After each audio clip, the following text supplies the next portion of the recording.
Bem, vamos começar a bater um papo nessa noite de quarta-feira com os jornalistas Márcio Fagundes, a jornalista Raquel Faria, e daqui a pouco vai entrar mais um convidado, nosso amigo Carlos Lindenberg, também um jornalista muito experiente, conhece também tanto de política quanto o Márcio Fagundes e quanto a Raquel Faria. Essa semana, Márcio, Raquel, o Brasil foi sacudido com a decisão do ministro Edson Fachin, do STF, anulando as decisões da 13ª Vara Federal, lá de Curitiba, onde o juiz Moro condenou o ex-presidente Lula anos de prisão. Todo mundo sabe aquele problema todo da prisão do Lula, 580 dias preso, PGR, os caras lá, o Deltan Dallagnol, aquela coisa toda, e o Fachin resolveu anular essa sentença. Foi uma confusão no mundo político, o dólar subiu, chegou a 5,80, as ações caíram, enfim.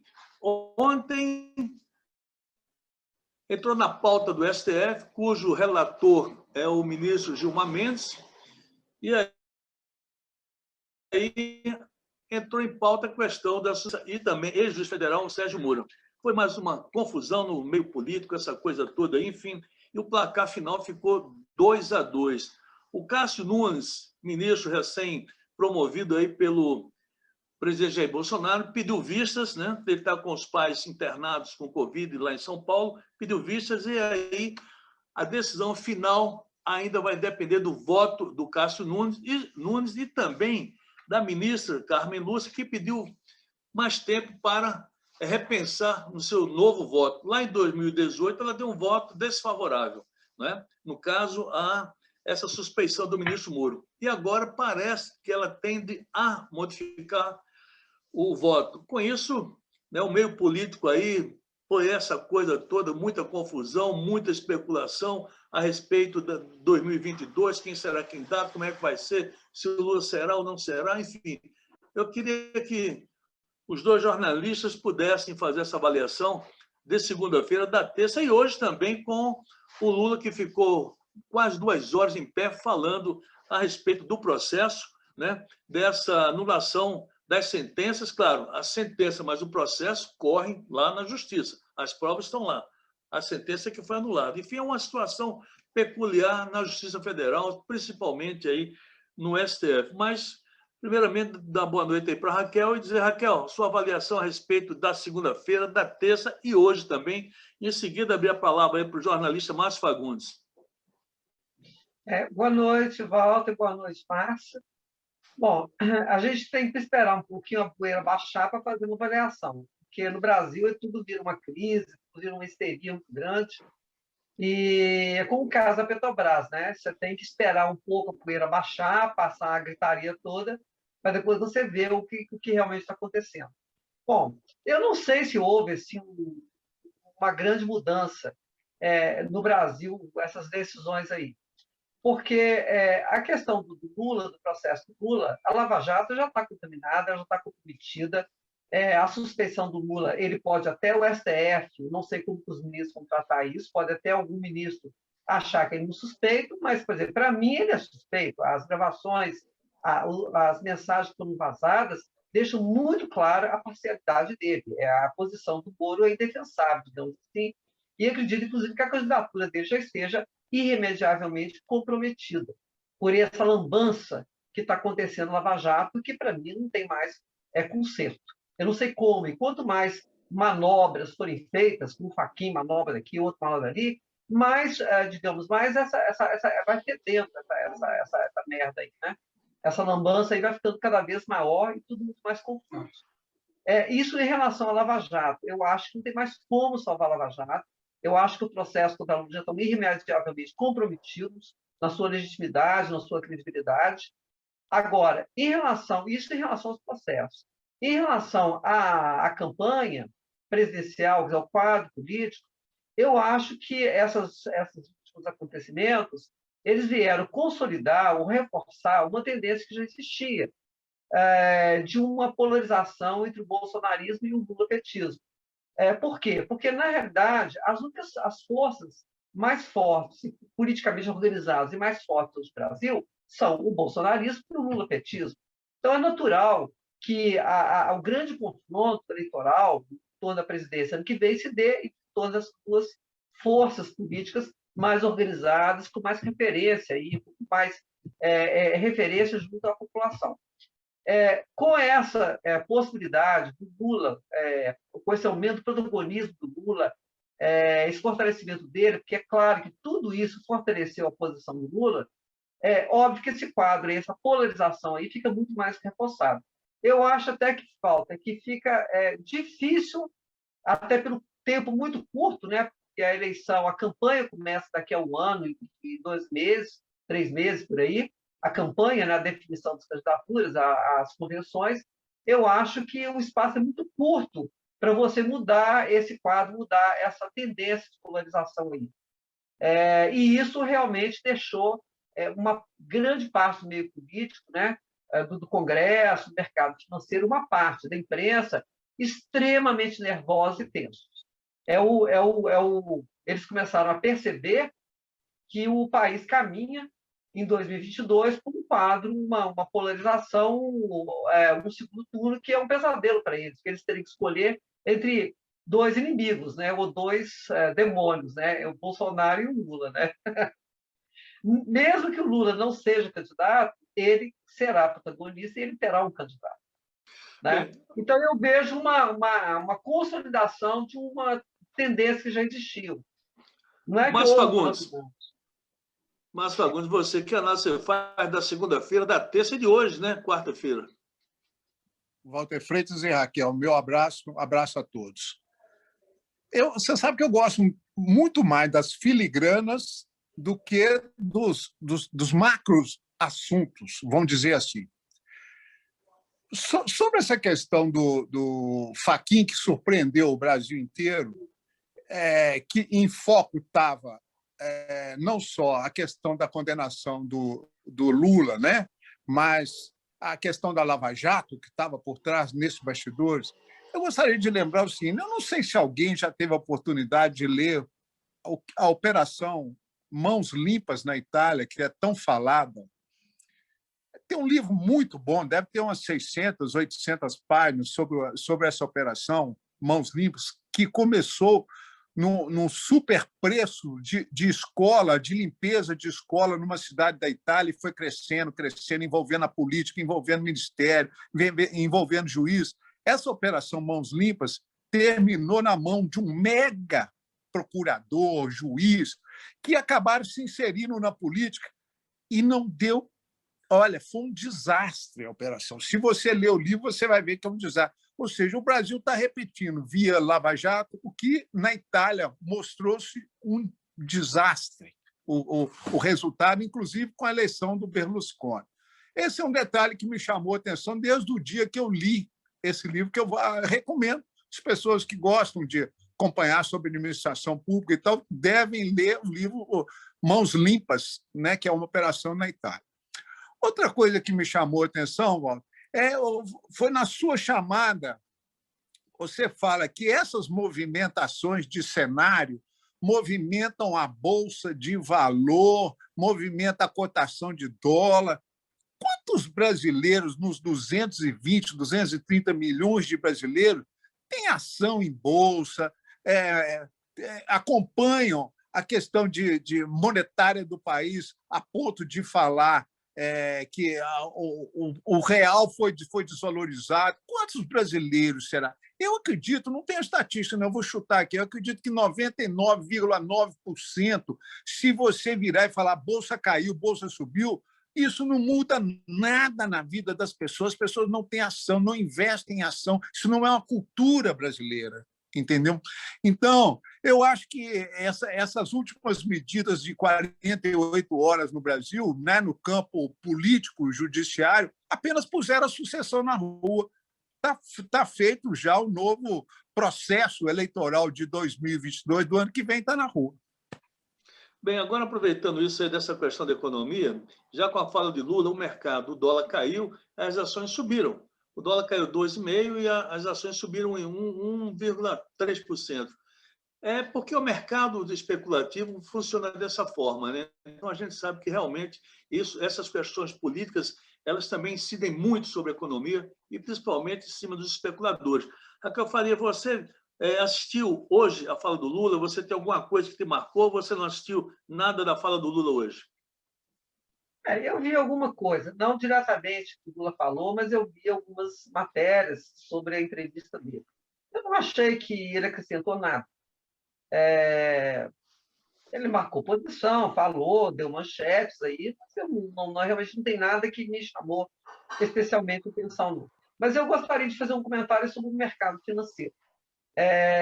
O mercado financeiro reagiu na segunda-feira de uma maneira, como no caso da Petrobras, de uma maneira exagerada, de uma maneira precipitada, impetuosa, né? Como eles, né, agiram como uma manada aí, desesperada. Aí.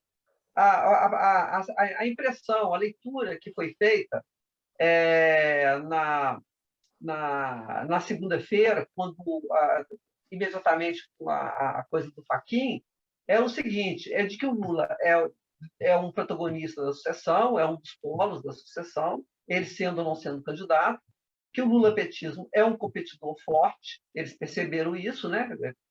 Perceberam isso, mas não é, eles não estão com medo do Lula, não foi tanto a possibilidade do Lula ganhar é que deixou tanto o mercado nervoso, mas é o medo também da reação do Bolsonaro ao Lula. É que o Lula é um adversário forte e o Bolsonaro, para enfrentar o Lula, ele vai ter que fazer muito populismo, vai gastar muito dinheiro, vai ter que fazer alguns programas, especialismo, isso, faz isso.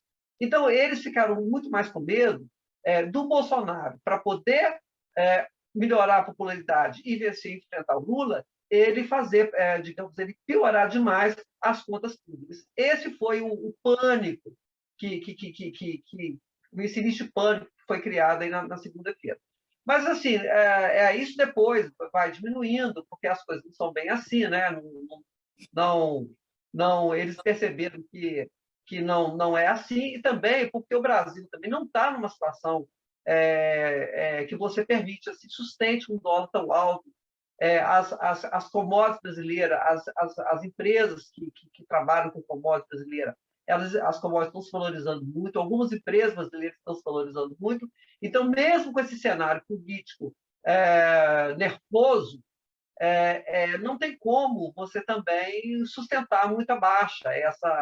Essa crise, digamos assim, ela não tem sustentação. E aí as coisas vão se arrumando. Eu acho que o mercado financeiro ele vai absorver muito bem o Lula, a candidatura do Lula. Acho que ele absorve uma vitória do lulopetismo no Brasil com tranquilidade. O que eu acho que o mercado tem dificuldade de aceitar não é a questão político-teológica. O que o mercado hoje tem dificuldade de aceitar é a questão do endividamento sem controle. Esse endividamento sem controle do país, e que, inclusive, já foi hoje motivo de um alerta, motivo de alerta do FMI em relação a toda a América do Sul, América Latina, que isso não é um processo que está acontecendo só no Brasil. Então, esse endividamento sem controle é que eu acho que cria o pavor. E um quadro de grande polarização, ele pode, sim, favorecer a esse processo de controle. Só estou querendo esclarecer, não estou defendendo o ponto de vista do mercado, não. Estou só esclarecendo o que passa pela cabeça desses senhores. Okay, e só para acrescentar, você tem algumas agências de risco hoje, agências poderosas, importantes no mundo, que acham que a campanha ano que vem, o mais forte, o competidor mais forte para as eleições do ano que vem é o lulopetismo. Já tem muito bem, Raquel. Agora que trabalha com essa. Muito bem. Dá boa noite aí para o investidor estrangeiro que não se incomoda com isso. Agora, o problema é o endividamento. Ok, Raquel. Rodar a maquininha, gastar demais, endividar demais. Ok, Raquel, dá boas-vindas ao nosso amigo jornalista Carlos Lindenberg, também um especialista em política, um grande analista da política mineira nacional. Estamos aí com o nosso querido amigo Márcio Fagundes, com a jornalista Raquel Faria Lindenberg. Esteja à vontade, a gente está comentando a respeito, né, da decisão do Fachin na segunda-feira, ontem a votação no STF lá sobre a suspeição do Moro, e hoje a fala do Lula. Como é que o mundo político teve, de certa forma, um tsunami, depois se assentou, agora parece que está numa marolinha, enfim. Que avaliação você faz dessa segunda-feira, da terça e de hoje também, na fala do ex-presidente Lula, Lindenberg. Boa noite, prazer te receber. Boa noite, Raquel. Boa noite, Márcio Fagundes. Boa noite, Walter Freitas. Olha, como você disse aí, a expressão correta, um tsunami, né, que aconteceu aí na vida jurídica e política do país desde que o Fachin, na segunda-feira, anulou todas as condenações do ex-presidente Lula e transferiu o foro para Brasília, tirando, assim, toda aquela coisa que tinha lá armada em Curitiba. E isso realmente provocou uma transformação, e mais do que isso, né? Ao devolver os direitos políticos para o ex-presidente Lula, o Fachin acabou colocando o Lula novamente no páreo. Ele que estava afastado, estava inelegível, né, pela legislação da ficha limpa, ele agora entra no páreo e entra já chutando forte o Walter. Por que eu estou dizendo isso, chutando forte? Porque o pronunciamento dele hoje, por volta de 11 horas, 1h30 mais ou menos em pé, falando ali, foi um pronunciamento, eu diria, de alto nível. É claro que é um discurso de candidato. O Lula se postou hoje, e aí você vê todos os sites de hoje estão dizendo isso, é uma postura de candidato. E, de fato, é uma postura de candidato. E não poderia ser de outra forma. Quem estava aí, na situação em que ele estava, né, sendo vítima daquele lawfare promovido lá pelo ex-juiz de Curitiba, com os promotores, com tudo aquilo, né? Então, ele volta realmente com uma força muito grande. Agora, é preciso também aqui a gente registrar que no julgamento do Sérgio Moro, em que o Gilmar Mendes bateu muito forte junto com o Lewandowski, né? Mas aí nós temos aí dois problemas. O empate, o julgamento terminou no empate de 2-2, né? E aí nós vamos ter o voto do Nunes Marques, que foi nomeado recentemente pelo Bolsonaro, mas há também uma possibilidade de reversão de voto da ministra Carmen Lúcia, porque, a certa altura, quando o Gilmar Mendes começou a descrever tudo aquilo que estava acontecendo e revelar aquelas coisas todas, ela deu sinal de que poderia fazer um novo voto. Então, nós estamos aí nessa situação, que é na expectativa de uma possibilidade de o Sérgio Moro ser realmente aí penalizado ao final do julgamento. O Nunes Marques não tem prazo para devolver, mas estamos aí, então, nessa situação. Agora, o mais importante de tudo isso, e aí eu acho que os meus colegas vão concordar comigo, a Raquel, o Márcio e você, Walter, é que essa virada do Fachin, essa coisa que o Fachin fez, que ainda não está muito bem esclarecida, eu acho que não está muito bem claro ainda esse jogo, acabou colocando o Lula na disputa. Ele readquiriu os direitos políticos, dificilmente haverá tempo suficiente para reverter esse processo, e ele está no jogo. Ele entrou no jogo e entrou forte hoje, criticando o Bolsonaro, criticando, fazendo a defesa da vacinação, não é? Falando de tudo aquilo da gestão dele, ou da presidência dele, o que conseguiram fazer com o país, acabar, tirar o país daquela zona da miséria. Enfim, resumindo a vida, é um candidato que está aí para disputar, provavelmente e certamente, com o Jair Bolsonaro. E de tal forma que, havendo a disputa entre os dois, não havendo vencedor no primeiro turno, certamente o segundo turno será entre Lula e Bolsonaro. Ok, Lindenberg. Aproveitando, eu queria também que a Raquel Faria e o Márcio Fagundes, e também você, Lindenberg, fizessem uma avaliação sobre o posicionamento do ex-ministro Ciro Gomes, que também é candidato e criticou muito, né? O Lula, criticou o PT, ele foi ministro também, se eu não me engano, do governo Lula, não é isso?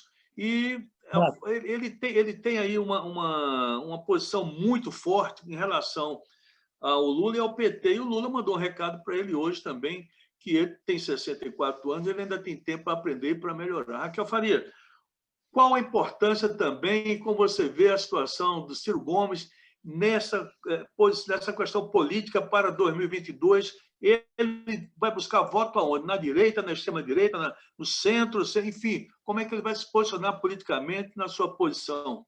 Ou melhor, como candidato? Bom, eu acho muito difícil, ficou pouco espaço hoje para Ciro Gomes, né? Com essa entrada do Lula aí, o Lula tende a catalisar, junto com o PT, a esquerda, o ódio do voto da esquerda, e acho muito difícil, não sobra muito espaço, ficou muito pouco espaço aí, uma candidaturas aí, umas candidaturas aí no meio, aí, que ficam no meio, de Dória, Luciano Huck, Ciro, e etc. E tal. Eu acho que todos saíram muito prejudicados, e como eu já disse desde o início, o quadro hoje e do tempo que nós temos, é muito difícil você reverter essa polarização, essa tendência desses dois polos, porque eles são as grandes referências políticas do país.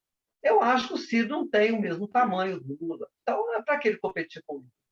Eu sinto muito por ele, né? Mas eu acho que a candidatura dele foi esvaziada, ela foi bastante prejudicada. As chances dele de chegar ao segundo turno são muito pequenas, né? São ínfimas, talvez. Ele fica dependendo aí de um acidente de percurso, né? De um ponderado.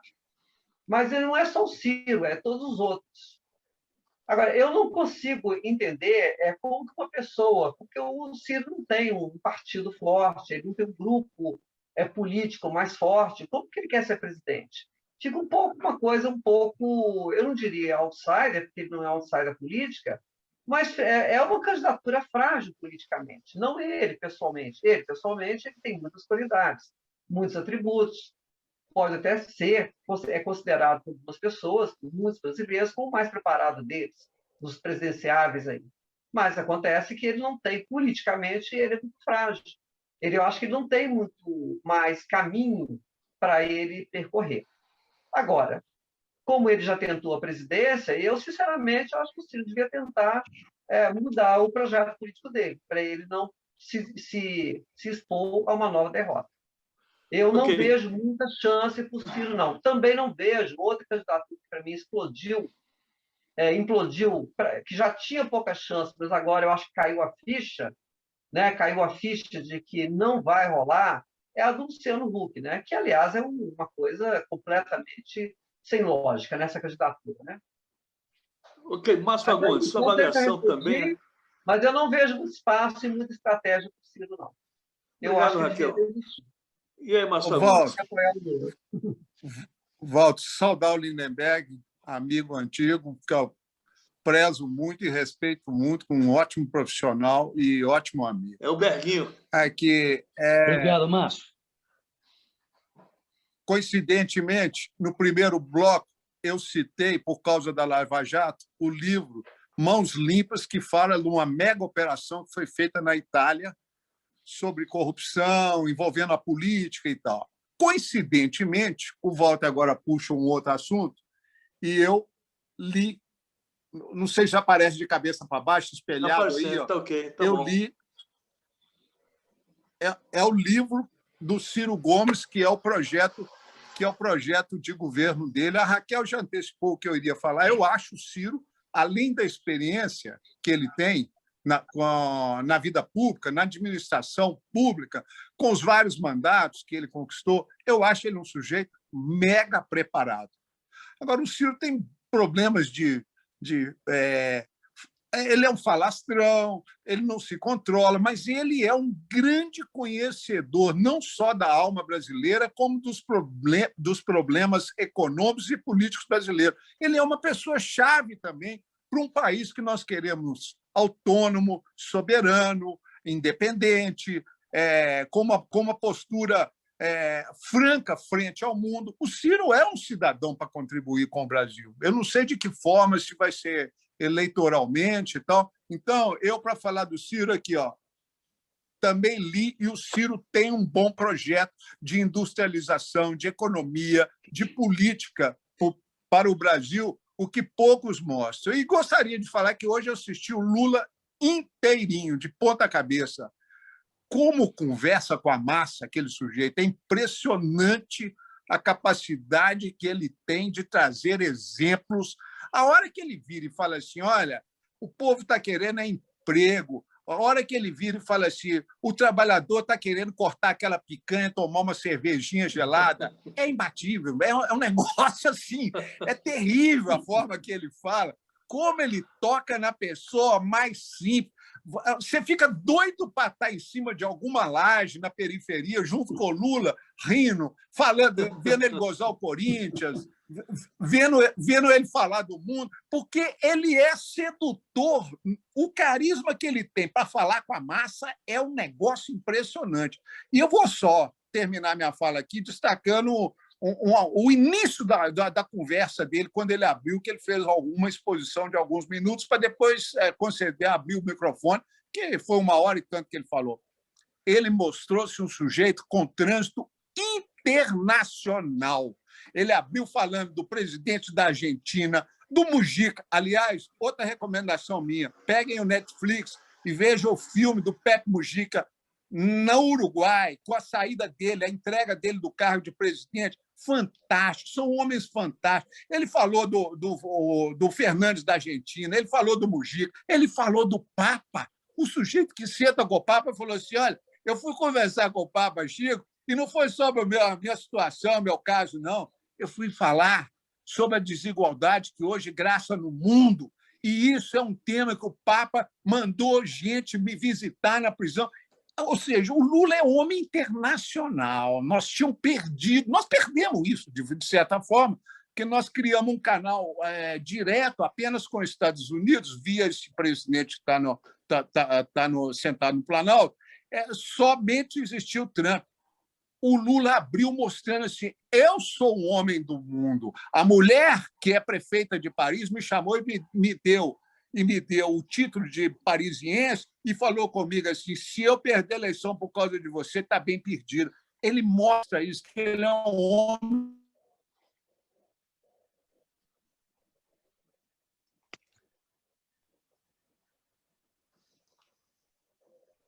Isso aí, nós só somos pessoas por causa das outras pessoas. Cortou? O que houve? Não, pode falar, ok, pode continuar. Volta. Pode continuar. Nós somos pessoas no mundo por causa da importância que as outras pessoas têm. Nós sozinhos não somos nada. E o Lula mostrou que ele é gente do mundo. Que danado! Eu fiquei mais impressionado, viu? Por a capacidade de comunicar com o povo, não sei não, viu? Foi impressionante. O Márcio Fagundes, aproveitando que você está falando, antes de passar a palavra para o Lindenberg, certa vez, numa reunião onde eu estava presente no PMDB, e também tinha lá o deputado Marcos Pestana, deputado federal do PSDB, ele, naquela reunião, disse o seguinte, que não conhecia ninguém no mundo que tivesse a facilidade de se comunicar com o povo, com as massas, igual o Lula, que o Lula era imbatível nessa questão de falar. Ele sabe falar para uma plateia mais simples, humilde, como de intelectual. Então, ele é um camaleão, ele sabe se adaptar às plateias. Lindenberg, a respeito do Ciro Gomes, como você vê essa indisposição do Ciro com o PT, com o Lula, e que análise você faz disso aí com relação a 2022? Ciro está fora do jogo ou está no jogo? Walter, eu vou concordar com a Raquel Faria. Eu acho que não há espaço para o Ciro, até porque essa candidatura, a provável candidatura do ex-presidente Lula, estreita muito o espaço e não dá muita chance, ou não dá chance para mais ninguém. Vai ficar ali essa disputa, que pode ser, alguns acham que até não é boa para o país, mas vai ficar aquela disputa entre a esquerda e a direita, ou seja, a esquerda representada pelo Lula. Aliás, como ele disse hoje, em certo momento da fala dele, né, que quando ele fala da defesa da Petrobras e das riquezas nacionais, né, então, eu acho que não há muito espaço para o Ciro Gomes. Eu vou concordar com a Raquel, eu acho que não há muito espaço. E nem tanto porque ele é falastrão, e nem tanto porque ele esbarra muito nas pessoas, mas porque, na verdade, embora devamos reconhecer que ele é muito preparado. Realmente, aí concordo com o Márcio também. Ele é muito preparado. Mas acontece que não há espaço nessa bipolarização que se estabeleceu, que está se estabelecendo entre o ex-presidente Lula e o presidente Bolsonaro. Eu acho que não há espaço. É como fazer aquela brincadeira da gata parida, né? Acho que não dá espaço mais para o Ciro Gomes, não. Ele vai ter, eu não sei como, o Márcio disse aí, que ele poderia dar uma contribuição para o país. Também acho que ele poderia dar uma contribuição para o país. Mas eu não sei, a essa altura, que tipo de contribuição que ele poderia dar para o país, viu, Walter? Porque eu acho que não há espaço, nem para o Luciano Huck, nem para... enfim, não para ninguém, nem para o João Dória. Eu acho que essa bipolarização está muito bem assentada, de tal forma que, a menos que ocorra alguma coisa daqui até 2022. Mas, se não houver, é isso que eu falei no princípio. Primeiro turno, se não ganhar um, no segundo turno, a disputa entre os dois é Lula e Bolsonaro. Não há espaço para outra candidatura. Essa é a minha visão hoje. Ok, Lindenberg, eu queria também ouvir a opinião de vocês a respeito de uma matéria que está saindo na Folha de São Paulo. É o seguinte: militares criticam fala de Lula e veem dificuldade para 2022. Os militares não gostaram muito quando ele citou o ícone do Exército, o general Vilas Boas, aquele que, né, foi dito e falado que ele deu uma pressão lá no STF para dizer: se soltar o Lula através desse HC, o bicho vai pegar. E o pessoal realmente do STF botou o rabinho entre as pernas e atendeu o general Vilas Boas. Então, você entende isso como uma ameaça velada? Porque é o seguinte: o discurso de volta ao palco político de Luiz Inácio Lula da Silva foi acompanhado com atenção por uma categoria em particular. Os militares, tanto entre oficiais da ativa quanto da reserva, as queixas foram várias, antevendo o que chamam de dificuldade para 2022. Então, eu queria ouvir a opinião da Raquel, a opinião do Márcio e também do Lindenberg. Isso é uma ameaça velada? Ou os militares têm que entender que a função deles é lá na caserna, no quartel, e não na atividade civil, porque, naturalmente, eles podem participar da política, mas deixando a farda de lado. Raquel, sua avaliação. É claro que é uma ameaça velada, mas, na verdade, é uma bravata, né? É ridícula essa ameaça. É absolutamente ridícula, ela não tem base, eles não têm o que fazer. Se o Lula crescer e ganhar ano que vem, eles vão ter que meter o rabinho entre as pernas e voltar para a caserna. E torcer, pedir a Deus, pedir ao Pai amado, para eles não levarem, não serem responsabilizados pelas asneiras todas que eles estão fazendo, já fizeram e continuam fazendo na administração federal. A única maneira, se os militares não querem que o Lula ganhe a eleição ano que vem, só tem uma maneira que eles possam evitar isso aí. Eles fazerem o governo deles, o governo Bolsonaro é um governo militar, fazer o governo deles funcionar e dar resposta, entregar soluções e resposta à população. Se eles conseguirem fazer esse governo funcionar bem, eles têm uma chance de ganhar a eleição. Agora, se eles continuarem governando mal, como eles estão governando, eles não têm chance nenhuma. Agora, eu gostaria também de colocar uma coisa muito importante, voltando para o Márcio falou, sobre a questão internacional. Eu não sei por que a imprensa brasileira, sei lá, cismaram de que o Brasil é uma ilha isolada, não faz parte do mundo, não faz parte do continente, é um planeta à parte no universo. Deve ser alguma coisa assim, porque ele nunca coloca o contexto internacional quando se discute a política. E a gente tem que ver que o contexto internacional mudou e ele é hoje totalmente desfavorável ao Bolsonaro e muito favorável ao Lula. Vamos lembrar que os amigos do Lula aqui na América do Sul estão todos voltando ao poder, né? A Kirchner voltou lá na Argentina, o Evo Morales, o grupo dele na Bolívia, o Rafael Correa está a um passo de retomar o poder, o grupo do Rafael Correa lá no Equador, e por aí vai. E provavelmente forças muito similares à do PT devem ganhar aí a eleição no Chile no final do ano, em novembro. O favorito lá é um comunista, o Hadwe, Daniel Hadwe, um arquiteto, um arquiteto dirigente comunista, e por aí é assim que o mundo é assim que a banda está tocando no mundo hoje. E tem que contar também que um outro grande aliado do Lula, que também está muito empoderado, está aí, ganhou as eleições e está muito forte, que é o Bernie, nos Estados Unidos, que foi um oponente do Biden na convenção das convenções democratas. Ele acabou desistindo em favor do Biden, mas hoje ele está presidindo a comissão de orçamento no Congresso. Ele tem um enorme poder hoje no Congresso da Casa Branca e é o cara que liderou um manifesto lá do Partido dos Democratas a favor do Lula e contra a prisão dele e contra toda essa perseguição que o Lula teve na Lava Jato. Então, assim, internacional. E tem o Papa também, a prefeita de Paris, e vai por aí afora.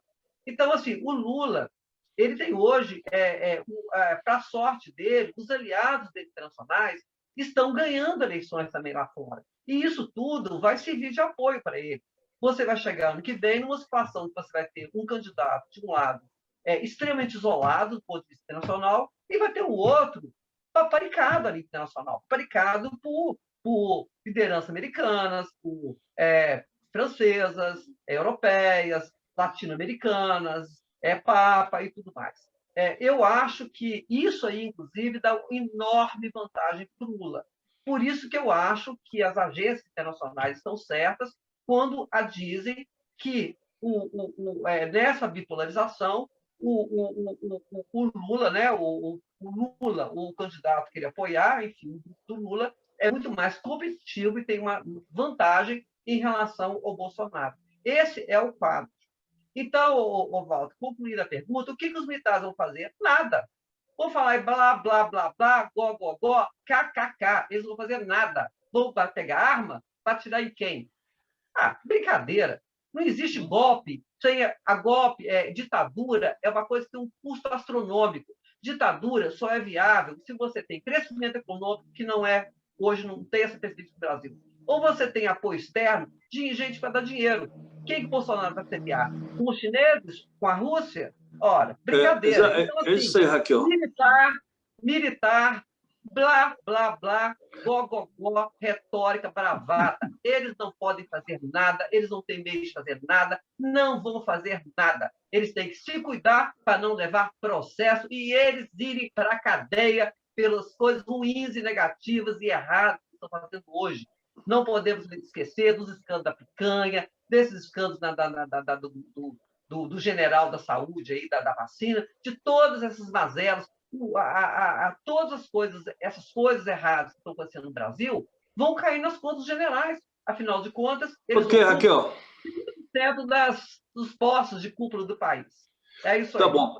Mas, Fagundes, a respeito também da sua opinião sobre os militares, e uma coisa, o Lula conseguiu hoje, depois que ele citou o Papa Francisco, ele conseguiu um milagre, que é que o presidente Bolsonaro utilizasse no evento hoje máscara, aceitou usar máscara, e em seguida um filhinho dele disse o seguinte, Lindenberg, Raquel, que as armas que eles defendem são as vacinas, não tem aquele negócio de arminha mais não, entendeu? Quer dizer, o Lula hoje já deu uma de Papa Francisco, já conseguiu, a conversa com ele já rendeu um milagre, né, Márcio Afonso? É isso aí. Ô, Walter, parece até que esses temas que você está puxando, parece até que nós combinamos. Porque olha o que eu vou mostrar para vocês, que eu comecei a ler. Olha, chama História Militar do Brasil, Nelson Werneck Sodré. que foi... Ele tem um outro livro que eu também comprei isso aqui no sebo. Comprei, semana passada, 2 livros no sebo para entender um pouco mais a fundo a história do militarismo no poder e a instituição militar no Brasil, desde a República, que veio com Marechal Deodoro, que veio com Floriano Peixoto, como essa instituição se comportou e portou-se, né, ao longo da República Brasileira. Então, para saber melhor, eu comecei a ler. Então, eu não vou entrar a fundo em nada, porque eu comecei a ler Nelson Werneck Sodré, que foi militar de alta patente e escreveu livros importantíssimos sobre a história econômica e política brasileira. É um sujeito que eu prezo muito. Então, eu vou pular isso, mas vou aproveitar a dica e falar o seguinte.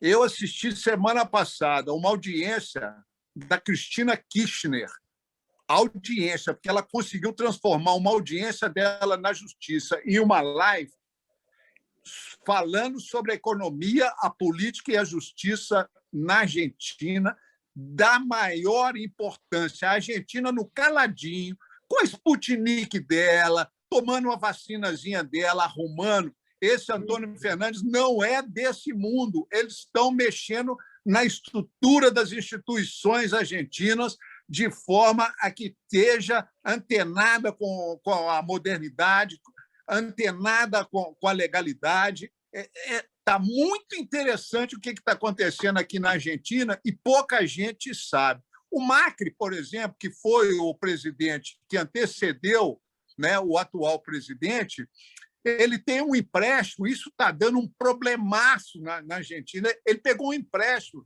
de 100 e tantos bilhões de dólares no FMI, e desse empréstimo pego para acertar a economia, que eram os liberais que iam acertar a economia argentina, que a Argentina agora seria outra, 80 bilhões voaram para fora imediatamente, ou seja, restaram 20 bilhões de dólares, encalacrando a Argentina até o último fio de cabelo, sendo que o país já tem uma tradição de exportar moeda, guardar por causa da oscilação monetária que a Argentina sempre viveu, o problema desde Perón, que vive esse problema monetário, né? O peso argentino oscila de uma hora para outra com o dólar.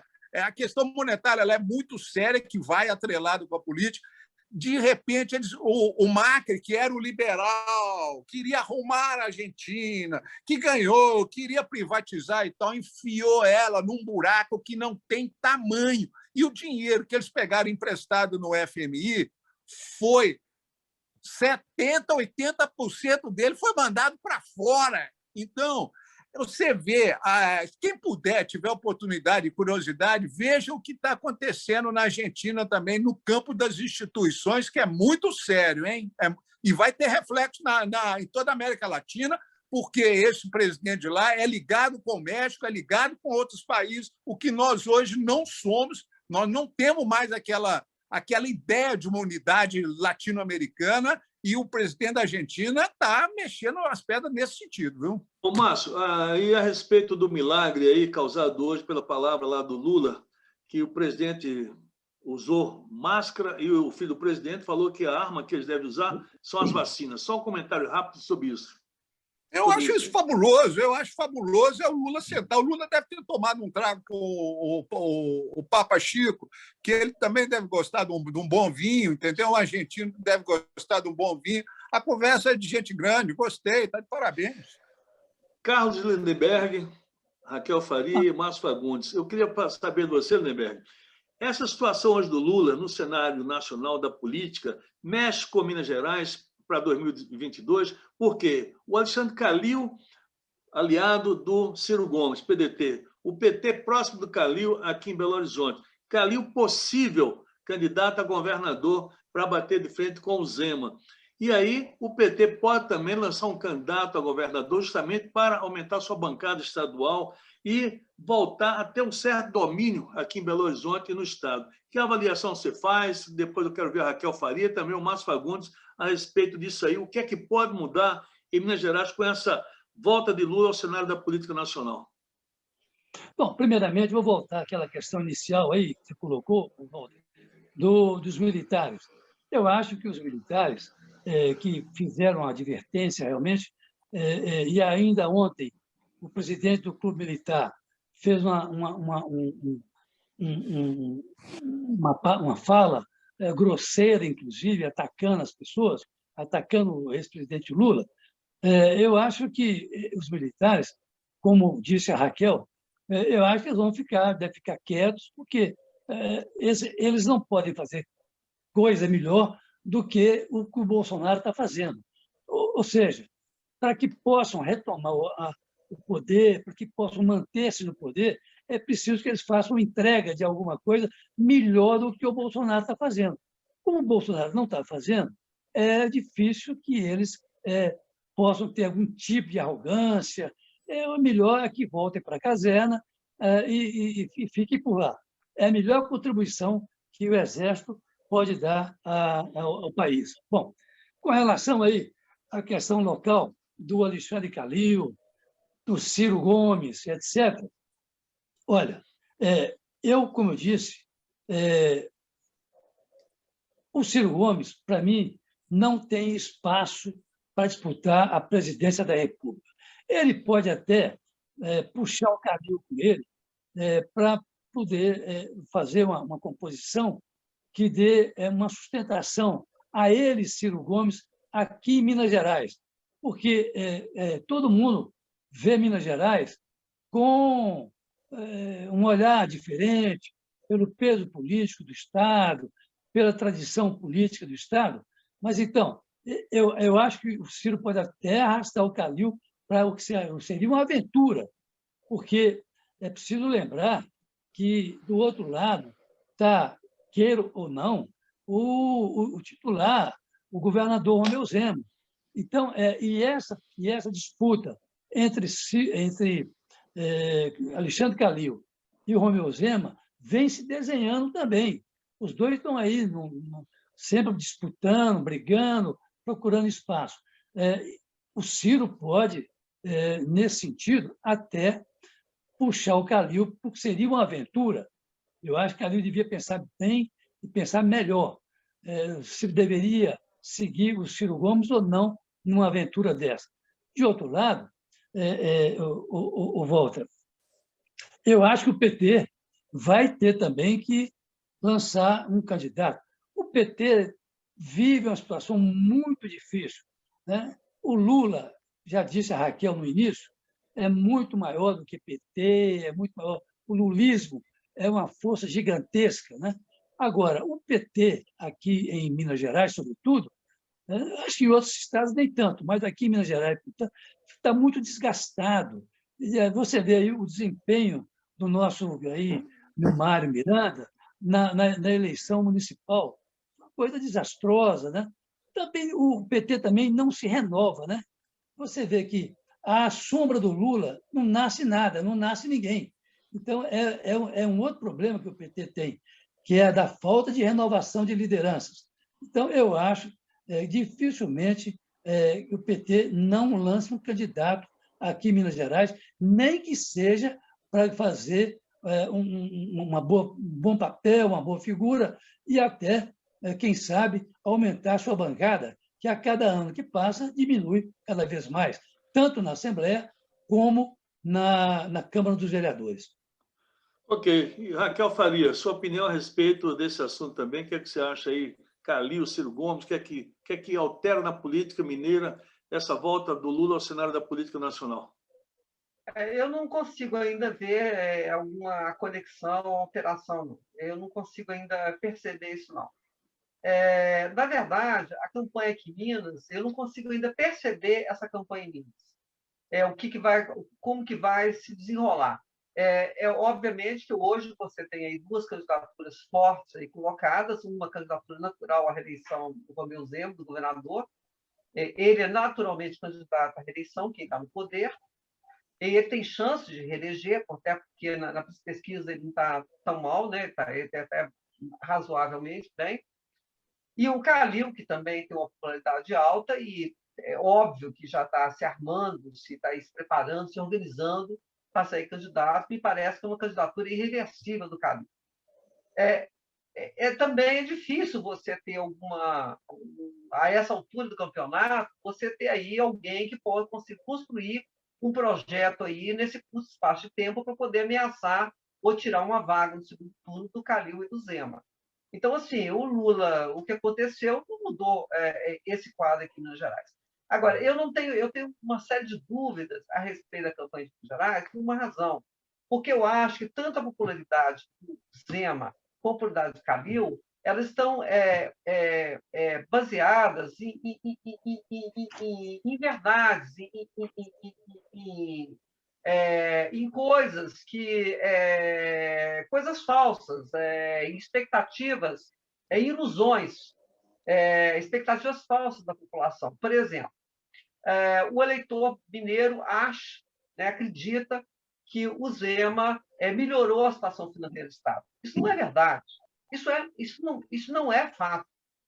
O que houve foi uma suspensão da dívida logo quando o Zema assumiu, por conta do STF, nós já comentamos muito sobre isso, e agora a pandemia, uma ajuda muito grande do governo federal, graças à gastança que houve lá no Congresso, na época aí da presidência do Maia, do Rodrigo Maia, que eles soltaram dinheiro dos estados, para a prefeitura, dos estados e tudo. Então, assim, ele contou com uma sorte muito grande, e agora com o dinheiro da Vale. Mas a administração do Zema é um desastre, é uma coisa medíocre, ele não fez nada, absolutamente nada. É uma coisa que... Enfim, será que essa sorte ou essa falsa impressão que as pessoas têm, isso vai se manter até o ano que vem? Olha, é o que aconteceu, por exemplo, com a Lava Jato. É uma mentira que as pessoas acreditavam, uma imagem que as pessoas tinham e que está se tornando. A verdade está vindo à tona. Então, eu acredito que a situação real de Minas Gerais, eu não sei se o Zema consegue manter essa máscara, essa situação artificial até o ano que vem. Então, eu acho que o Zema não merece, ele não fez nada para ter essa avaliação que ele tem hoje. E eu acredito que a realidade pode mostrar para o eleitor que as coisas não são como ele imagina. Em relação ao Calil, é a mesma coisa. A administração do Calil é uma administração que não acrescentou nada a Belo Horizonte. Ele não tem uma obra, ele não tem nada para mostrar. A única coisa que o Calil tem pelo amor de Deus, fique em casa, é lockdown, é vacina, é a tal da política de salvar vidas. Enfim, eu não vejo, eu não sei o que é que o Calil vai defender, vai dizer para o eleitor para pegar voto. Então, assim, o que eu quero dizer é que a campanha em Minas Gerais... Conclui, Raquel. Porque eu acho que as duas candidaturas são extremamente fracas. Elas não têm conteúdo, elas não têm proposta, elas não têm obra, elas não têm realização para entregar. Ok, Raquel, tá bom. Márcio Fagundes, a sua opinião a respeito também desse assunto, abordando aí essa questão do Calil, Ciro?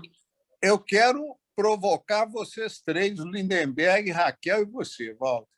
Porque a Raquel concluiu muito bem o pensamento dela, dizendo que o que eles têm para mostrar, esses homens que hoje ocupam os principais cargos do executivo no Estado, que é o Zema e o Calil na prefeitura.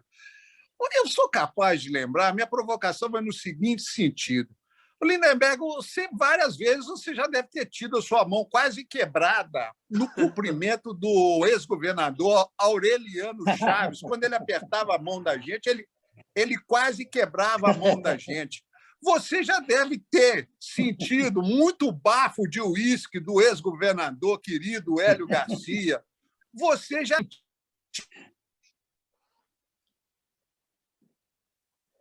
da imprensa... Você acompanhou a grande tradição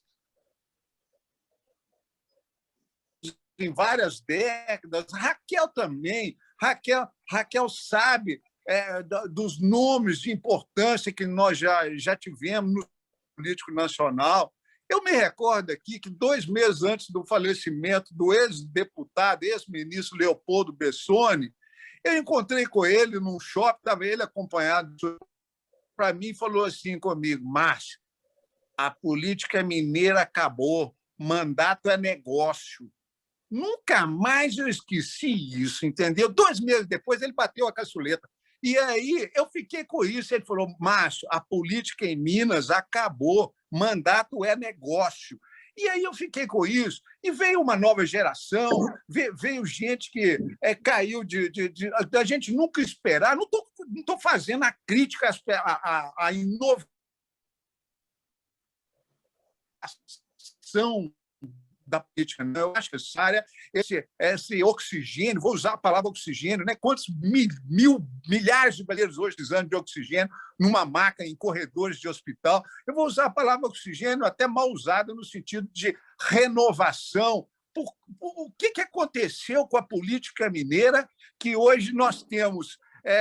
Vou contar outro caso recente, interessante, como essa coisa de Minas extravasou e ficou, e ainda perdura, mas nós não sabemos que isso perdura. O ex-deputado federal Miro Teixeira, do Rio de Janeiro, que todo mundo conhece, de muitos e muitos mandatos, um homem que eu prezo como sério, conversou recentemente, há um mês, com um amigo meu aqui em Belo Horizonte, e lá pelas tantas, ele virou para ele e falou assim, deixa eu falar uma coisa com vocês mineiros estão muito calados há décadas, vocês desapareceram no cenário, eu tenho certeza que vocês estão tramando algo. Algo está para sair dessas Minas Gerais. Talvez um partido, talvez uma nova liderança, que pode ser esse menino, ele falou, pode ser esse menino que está no Senado, alguma coisa vocês estão tramando. O Miro Teixeira conversou com esse amigo meu e virou para ele no final e falou assim, deixa eu contar uma coisa para você. Não esquece de mim, não. Se vocês forem fazer alguma coisa no sentido de mexer com o cenário político nacional, me chama, que eu estou com os mineiros. Mas nós perdemos isso. Isso tem um mês, Lindenberg, isso tem um mês. Nós perdemos isso. Hoje tem gente que você não sabe como vai, não sei como anda, mas mudou. Eu me sinto pouco confortável para falar do Calil, porque pouco confortável para falar do Zema, porque antigamente ainda existia uma máxima na política, o sujeito, para crescer, para ser grande, tinha que sargentear. Lindenberg, explica para o grande público o que é sargentear. Eu deixo com você, que você conhece melhor que eu isso aí, viu?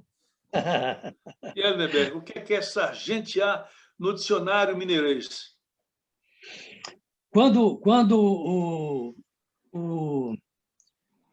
o Francilino foi indicado aqui para o governo de Minas, eu estive lá no Palácio e, conversando lá com uma pessoa, uma figura importante da política mineira, que já não existe mais hoje, ele me disse o seguinte, olha, o Francilino Pereira, não, o Eliseu Rezende, desculpa, o Eliseu Rezende, aí eu conversei com essa pessoa e ele falou o seguinte, olha, Eliseu tem um grande problema para enfrentar. Eu falei, o que é o fulano? Ele falou assim, olha, Eliseu não é sargenteado na política mineira.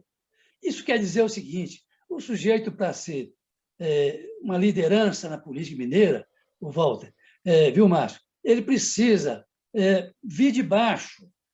Quem sabe vereador, quem sabe prefeito, quem sabe deputado federal, para depois, sim, se colocar como uma liderança política no Estado. Nós perdemos isso. O que o Márcio falou é verdade. Nós perdemos, inclusive, Márcio, a capacidade de articulação. Nós não temos nenhuma articulação. Portanto, não há possibilidade de sair, por exemplo, um partido novo aqui de Minas Gerais, porque nós perdemos essa capacidade de articulação. Nós não conversamos entre nós mais. É uma coisa impressionante. Perdemos inteiramente essa capacidade de articulação, que era um forte, e é um forte da tradição política mineira, mas perdemos inteiramente. Realmente... Lindenberg, agora só faz a confissão. O Aureliano quase quebrou a sua mão ou não? A minha várias vezes, viu? Que ele tinha uma pegada de cumprimento de lutador de sumô. Ele pegava a sua mão e ia até o último osso. Interessante. É uma pata de onça, né? É verdade. Ele estendia a mão e dizia, como vai, meu caro? É isso mesmo, isso mesmo. O Lindenberg, Raquel Faria e também o Márcio Fagundes. Hoje, não sei se vocês acompanharam, mas o secretário de Saúde, Carlos Eduardo, secretário de Estado de Saúde, foi à Assembleia Legislativa, chegando lá por volta das 10 horas e saindo por volta das 16 horas. Não levantou nem para ir ao banheiro, segundo pessoas que estavam lá acompanhando. E aí houve um momento em que o presidente da Assembleia, Agostinho Patrus, se exaltou muito, até que saiu. Quando saiu, terminou de falar, não se despediu do Carlos Eduardo. É o seguinte, denúncia de que a Secretaria de Saúde do Estado vacinou 500 pessoas no esquema fura-fila. E, segundo, né, essas fontes, tem que se apurar muito, até o 01 do Estado teria sido vacinado. O próprio secretário admitiu que tomou vacina porque ele visita muitos hospitais. Então, ele está na linha de frente e ele merecia ser vacinado para, segundo ele, abrindo aspas, dar exemplo de que a vacina é importante. A situação está sendo apurada agora pelo Ministério Público. Será que isso pode implicar alguma coisa, se o Zema furou fila, alguma coisa política, até quem sabe, porque o Agostinho disse que já tem assinaturas para abrir um CPI, quer saber o nome de todas as 500 pessoas que foram vacinadas no esquema fura-fila. Gente, será que esse escândalo realmente, se for verdade, essa apuração que até o 01, governador Zema, foi vacinado, isso vai dar um probleminha político aqui para o Estado? Raquel Faria, Lindenberg e Márcio Fagundes. Raquel, você está com a sua personal style muito bem, né? Você está no vermelhão bonitão aí. Raquel, produção total para participar do nosso debate hoje, Marcinho. Raquel, o que você acha? Eu acho que já é uma escaramuça aí da disputa Calil-Zema, né? O presidente lá da Assembleia, ele é um aliado aí do Calil, tem aí proximidade aí com o Calil, deve fechar, caminhar com a candidatura do Calil, e já estão aí já fazendo aí um processo de desgaste aí, aproveitando todas as chances para poder dar umas lambadas aí no Zema. Eu acredito que sim, que isso aí cria, qualquer denúncia, qualquer crítica cria desgaste. Obviamente que vai criar um certo desgaste, até porque a Covid, as pessoas estão muito sensibilizadas com essa questão da doença, a Covid, tudo a respeito da Covid dá uma repercussão, é óbvio que tem. Mas, para mim, eu acho que isso aí já é uma escaramuça, né, da campanha eleitoral. Eu vejo o Agostinho Patrus claramente alinhado à candidatura, à campanha do Calil. Para mim, não passa disso. Agora, eu não sei se isso vai ter alguma coisa, porque essas pessoas que furam fila, o que é uma falta de respeito, uma falta de educação, elas deveriam ser sim punidas. Vai fazer o quê? Vai demiti-las? O governo vai fazer alguma coisa? Eu acho que não. O Brasil não se pune nada. Vou se punir por fila? Eu acho que não vai dar em nada. Vai só a matéria de jornal e algum desgaste aí, uma crítica aqui e ali para o governador. É um jogo eleitoral. Ok, Raquel. Márcio Fagundes. Abre o microfone, Marcinho. Abre o seu microfone, por favor. Vou voltar naquele tema que eu terminei e provoquei vocês aí rapidamente, só porque você citou o nome do secretário de Saúde e eu nunca ouvi falar. Aliás, de uns anos, bons anos para trás, eu não sei mais nenhum secretário de Estado e nem nenhum secretário municipal.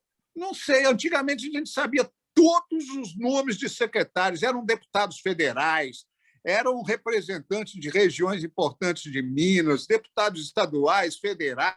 Hoje eu não conheço mais ninguém, não conheço, nunca ouvi falar, eu não sei quem é o secretário da Fazenda de Minas Gerais. Não sei. Te confesso, e olha que secretário de Minas Gerais, lá na galeria que tinha na secretaria, já teve a foto de Tancredo e já teve a foto de Magalhães Pinto, hein? Márcio Fagundes, grandes nomes já passaram por aí. Uma pessoa simples vai te dar uma resposta muito simples também. Caiu ou não? Não, uma pessoa simples vai te dar uma resposta também muito simples. Quem será o secretário da Fazenda de Minas Gerais? A pessoa que não entende política vai perguntar: ai, senhor, você não sabe que é um fazendeiro, não, senhor? Entendeu? Vai achar que é um fazendeiro. Com certeza. Eu não sei mais nenhum nome do primeiro escalão do governo de Minas e da prefeitura municipal. Nenhum nome. E aí, Lindenberg, o que você acha aí dessa situação? Isso mancha? a imagem do Não, governador, caso ele tenha furado a fila? não, sem dúvida, mas, mais uma vez, eu vou concordar com a Raquel, porque isso, na verdade, faz parte do jogo eleitoral que está começando agora, né? Esse jogo começou a se desenhar aí no final do ano passado e agora está começando a ter um maior desenvolvimento. Eu acho que vai ficar por aí também, apesar que eu estava escutando, alguém me mandou hoje esse vídeo aí da Agostinho Patrus, ele realmente ameaçando, inclusive, o secretário com poder de polícia. Então, é uma coisa assim, muito séria. Mas eu também não sei aonde isso vai acabar ou onde isso vai parar. Eu acho que, assim como a Raquel falou, eu acho que vai muito aí pela linha do jogo eleitoral, havendo, sim, um alinhamento que a gente conhece, já sabe que existe entre o presidente da Assembleia Legislativa e o prefeito Alexandre Calil. Os dois são muito próximos, né? Então, assim, eu acho que está ainda no início essa confusão. Eu acho que o Agostinho Patrus subiu o tom hoje nessa fala dele, ao repreender o secretário da Fazenda, mas também acho que isso não vai muito para frente, não, apesar de ele ter ameaçado com uma CPI, o que não é brincadeira. Quando você fala que vai abrir uma CPI, você tem que abrir realmente, né? Então, agora, eu quero chamar a atenção aqui também para um outro aspecto, viu, Walter, que está mais ou menos correlato a isso aí que nós estamos conversando, que é o chamado Acordo da Vale, né? Um acordo que, na verdade, enche as burras do governador Romeu Zema. Zema vai ter muito dinheiro para gastar daqui até a campanha eleitoral. E isso vai pesar, sem dúvida alguma que isso vai pesar. A abertura de um rodoanel aqui em Belo Horizonte, apesar de que a Arquidiocese de Belo Horizonte, por exemplo, é contra o traçado que foi feito para esse rodoanel. E há outros problemas na frente também, muito problema, a partir até daqueles que não foram ouvidos, que foram os excluídos, né, que foram vítimas lá da Vale, da antiga Vale do Rio Doce, e que não foram ouvidos e parece que não serão ouvidos também, nem na Assembleia Legislativa, onde se imaginava que eles pudessem ser ouvidos através de audiência pública. Mas, enfim, eu quero dizer com isso o seguinte, é que o Zema vai estar com o embornal cheio para enfrentar o Calil na eleição aí de 2022.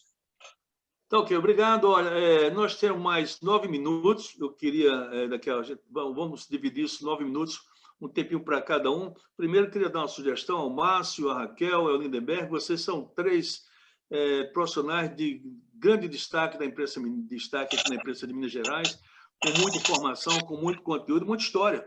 Fazer um desafio a vocês, sentem-se à mesa, abram lá uma garrafa de vinho, ou uma cerveja bem gelada, uma champanhe, que a Raquel gosta muito também de champanhe, e escrevam um livro das experiências profissionais de vocês, relatando esses causos da política mineira. Agora, para encerrar, eu queria só rapidamente, fechando 2 minutos para cada um, viu, Raquel? 2 minutos.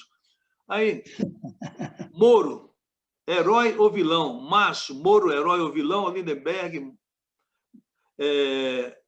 o Moro, herói ou vilão? E antes também de dizer, Raquel está com um podcast muito bom aí todo dia, o Lindenberg também, comentários na Rádio Tatiaia, maravilhoso, toda a análise de política nacional e local, enfim. E também com o seu blog, né, Lindenberg, também muito acessado. E o Marcinho, né, Marcinho? Sempre participando aqui com a gente, muito bom encontrar o Marcinho, que essa semana, né, como ele falou, me tomar liberdade, perdeu o seu querido pai no último domingo. Nossos sentimentos aí, um abraço, que Deus abençoe e conforte todos vocês, viu, Marcinho? Então... Muito obrigado. 2 minutos. Raquel, Moro, herói ou vilão? Eu acho que nem herói nem vilão, né? Mau juiz. Um juiz que julgou errado, extrapolou de suas funções. Não é nem herói nem vilão. Eu não acredito em heróis nem vilões, grandes vilões. Tá bom, foi bem. Um mau servidor. Tá bom, Márcio Fagundes. Moro, herói ou vilão? Essa história Walter, essa história da Lava Jato, ela tem um aspecto de Franz Kafka. Ela é surrealista, sabe? Mas é coisa do Brasil. O Brasil é um país surrealista. Então, a gente tem que esperar tudo aqui. Eu estou lembrando do historiador, o Chico de Oliveira, um grande homem que conhecia a economia, a política brasileira. Você estava falando essa questão do fura-fila, e eu lembrei do Chico de Oliveira. O Chico de Oliveira falava uma coisa muito interessante. O problema do Brasil não é o jeitinho, que todo mundo fala, é o jeitinho brasileiro, é um desrespeito para com a cidadania, o jeitinho, o jeitinho. O Chico de Oliveira falava em alto e bom som, o problema do Brasil não é o jeitinho, é o jeitão. É aquele que está lá em cima e que acerta as coisas todas, sabe? Para se perpetuar no poder, para se perpetuar no lucro do capital, para explorar os outros, para não reconhecer o papel do pobre, para não reconhecer o papel do preto. Esse que é o problema do Brasil, não é o jeitinho. O jeitinho é o brasileiro que tenta se arrumar aqui embaixo. Agora, o problema do Brasil é o jeitão. Isso é uma mensagem do Chico que eu guardei, muito interessante isso. Então, queria concluir isso, agradecer a vocês, dar um abraço em todos. Ô, Márcio, Lindenberg. Márcio, eu quero inicialmente... Oi? Márcio, eu quero te dar meu abraço aí de sentimentos, de peso, pelo que esse falso acontecimento aí que te atingiu, tá bom? Muito obrigado. Eu acho o seguinte, não é que eu acredito em vilão, o herói, não, mas eu acho que o Sérgio Moro cometeu erros inconcebíveis na condução lá da Operação Lava Jato, né? Aquele conluio dele com os promotores, né? Com os procuradores, né? E o pior, o erro político dele de aceitar ser ministro da Justiça do governo Bolsonaro. Ora, ficou claro, ficou patente, ficou evidente que ele tirou o Lula da disputa em 2018, né? E foi recompensado com o Ministério da Justiça, uma coisa acertada entre eles. Bom, depois ele se desentendeu lá com o Bolsonaro e ficou aí na Rua da Amargura. Rua da Amargura, não. Está recebendo lá seu bom dinheiro, mas, enfim, está absolutamente chamuscado depois desse episódio todo. E, pior ainda, depois daquilo que ontem o Gilmar Mendes relatou lá no julgamento lá do Sérgio Moro. Bem, chegando ao final do nosso programa aqui, do nosso bate-papo com 3 jornalistas mais renomados de Minas Gerais, eu vou fazer aquele encerramento tradicional da TV aberta. Considerações finais. 30 segundos, Raquel. As considerações finais para você. 30 segundos. Oi, as minhas considerações finais. Um abraço para todo mundo, para vocês que estão participando desse programa e para quem está assistindo também, nada mais.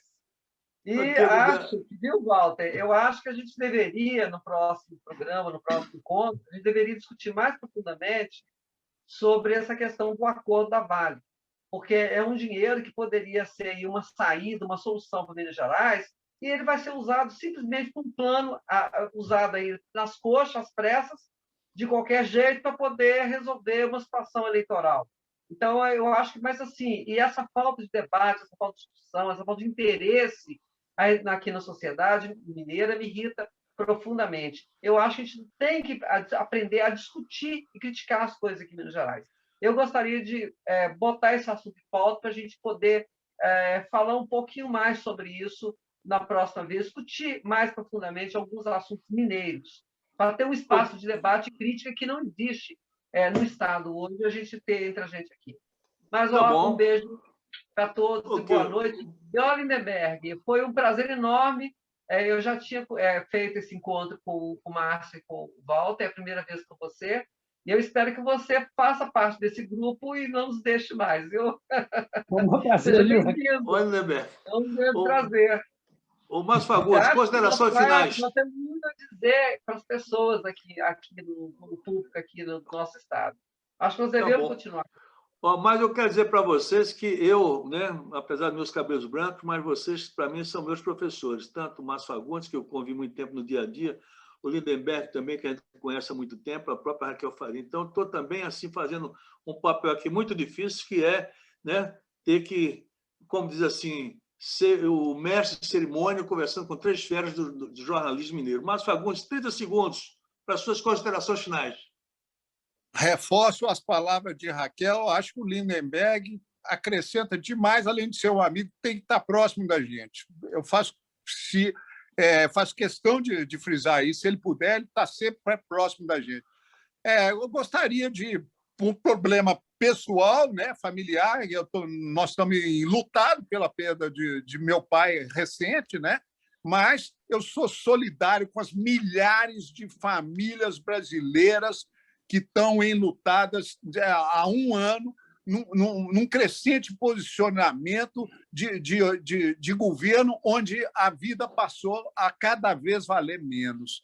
Eu acho que nós precisamos reverter essa posição. A vida é a beleza da nossa existência, está na vida, e nós precisamos resgatar isso, sabe? Então, eu quero só dizer da minha solidariedade com as milhares de famílias enlutadas no país. Por isso, é um momento de reflexão, de silêncio e de exaltação à vida. Nós precisamos ser um Brasil que valoriza a vida alegre, mestiça, com sorriso, com carnaval, com samba, com alegria, com jeitinho, entendeu? Esse é o Brasil que nós queremos. Um abraço para todos vocês e um prazer participar dessa roda de gente tão bacana. Aí, Lindenberg, o desafio foi feito, só falta ter o aceites, né? Então, 30 segundos para as suas considerações finais. Não, é evidente que sempre que você me convocar, o Márcio, me convidar, o Walter, eu estarei disposto a gente sentar, conversar. Essa roda é muito boa. São 4 jornalistas aí, todos bem informados, todos bem posicionados, de maneira que, para mim, é um prazer. Quando quiser, é só me chamar, me convidar, eu estarei presente. Agora, eu quero também pegar aí a deixa do Márcio Fagundes e lamentar profundamente 270 mil famílias enlutadas nessas últimas dias. De ontem para hoje, foram mais de 2.000 mortos. Olha, isso é um negócio inconcebível. Só uma pessoa desumana, desalmada, é que pode admitir uma coisa dessa. Eu fico impressionado com a frieza dessas pessoas que acham que aí nós estamos vivendo uma gripezinha ou coisa semelhante. Olha, a minha solidariedade, a minha dor pungente a esse pessoal que perdeu parentes. Sabe? Eu mesmo perdi alguns amigos lá em Montes Claros, vitimados aí pela Covid-19. Enfim, a minha solidariedade, nas palavras finais, Walter, as 270 mil vítimas do coronavírus. Lindenberg, obrigado a Raquel Faria, com a sua personal style, bem, né, elegante, bonita, né, encantou, embelezou, né, o nosso bate-papo hoje. Márcio Fagundes, um forte abraço. Lindenberg, um forte abraço. Está me devendo piqui a carne de sol. Tá certo? E muito obrigado. Agora, fica aí uma dica para que vocês possam apurar com suas fontes. Ouvi hoje dizer que o Alexandre Silveira poderá assumir o cargo de senador da República no lugar de Anastasia, que poderia ir para o TCU. Fica aí uma informação que vocês possam apurar com suas fontes. Amarrado. Parece que isso já está bem amarrado. Então, tá bom. Então, a informação foi boa, de uma fonte boa, legal. E, paz, saúde para todos nós. Boa noite. Fiquem com Deus. Obrigado. Um forte abraço. Valeu. E vamos escrever um livro, os 3 aí, viu? Juntar os 3, escrever um livro, tá bom? Usem máscara. Não saiam de casa. Exatamente, é isso aí. Forte abraço. Vacina já. Exatamente, a campanha é essa. Vacina já, máscara e álcool em gel. Saúde. Beleza.